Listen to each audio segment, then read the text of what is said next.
For quite some time, the topic of whether parents should vaccinate their children or not has been on the forefront of public discussion. Understandably, parents are concerned about what they put in their child's immune system and how it might affect them long term.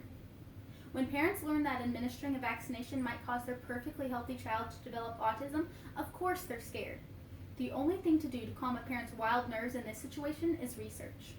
Solid research should provide comfort to parents in knowing that vaccines are the right choice. I grew up in a community that heavily frowned upon vaccinations and opted for the all-natural choice, essential oils. As a result, this topic is close to my heart. I put together a list of 3 major reasons why vaccines are the right choice. We're going to talk about how vaccines work, how the autism myth has been debunked, and how herd immunity really isn't effective. To fully understand how a vaccine works, you need to understand what is in a vaccine. According to the CDC, each ingredient has a different intended use. Preservatives like thimerosal prevent contamination, and these are only used in the flu. Adjuvants make the vaccination easier on the body, and these are like in the form of painkillers. Stabilizers are there to ensure the effectiveness of the vaccine after it's been put into your body. Your body produces a lot of these on its own. Residual coal culture materials are used to mature the virus for the vaccination, and residual inactive ingredients, like formaldehyde, kill the virus. Penicillin and amoxicillin really aren't used in vaccinations anymore because a lot of people are highly allergic to them. Vaccines present a very small and weak dosage of the virus into your body.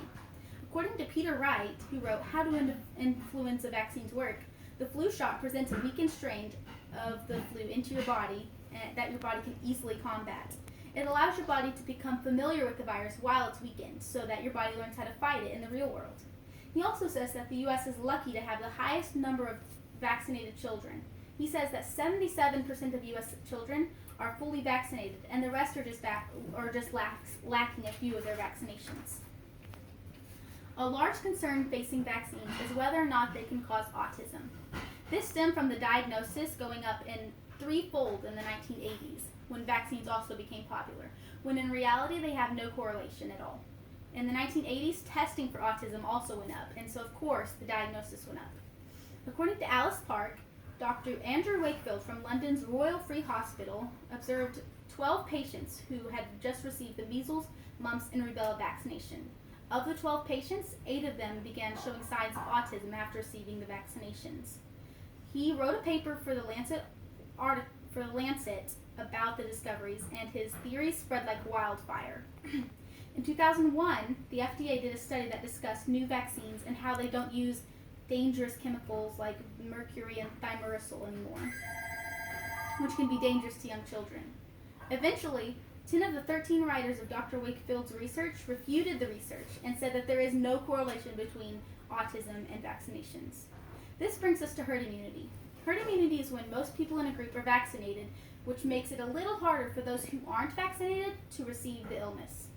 Some view herd immunity as a way to get rid of disease, when in reality, it's just a way for people who don't have the vaccination to stay a little bit safer. It only offers partial resistance, and it depends on the number of people who already have the vaccination. According to herd immunity theory and practice, the first historical mention was by scientists Wilson and Topley during the study of lab rats. They discovered that whenever they had a larger amount of rats who had the vaccination, rats who didn't have a vaccination also suffered lower mortality rates, or experienced lower mortality rates. They wondered if the same would be true for humans. This is effective for NICU babies who can't get vaccines, or for individuals with compromised immune systems who just can't receive the vaccination. It only works if the vaccine is out there and people are using it, though, so the vaccine does have to be in use. And there are also some illnesses that herd immunity can never work for. Tetanus is a potentially fatal virus contractable through a cut or wound, not contagious at all. According to Tetanus in Developing Countries, fatal causes of tetanus are easy to prevent through the use of vaccines. Doctors Altemeyer and Hummel wrote regarding the tetanus and the treatment of tetanus that, unfortunately, a majority of the severe cases of tetanus could have been prevented if they had just used the vaccination. Herd immunity is not a reliable way to prevent disease. It's just extra precaution for those who cannot receive a vaccination. It's merely extra safety.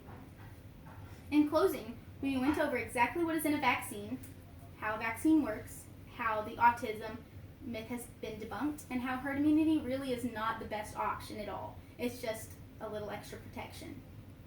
I hope you will feel more informed about vaccinations and less afraid of them. Thank you.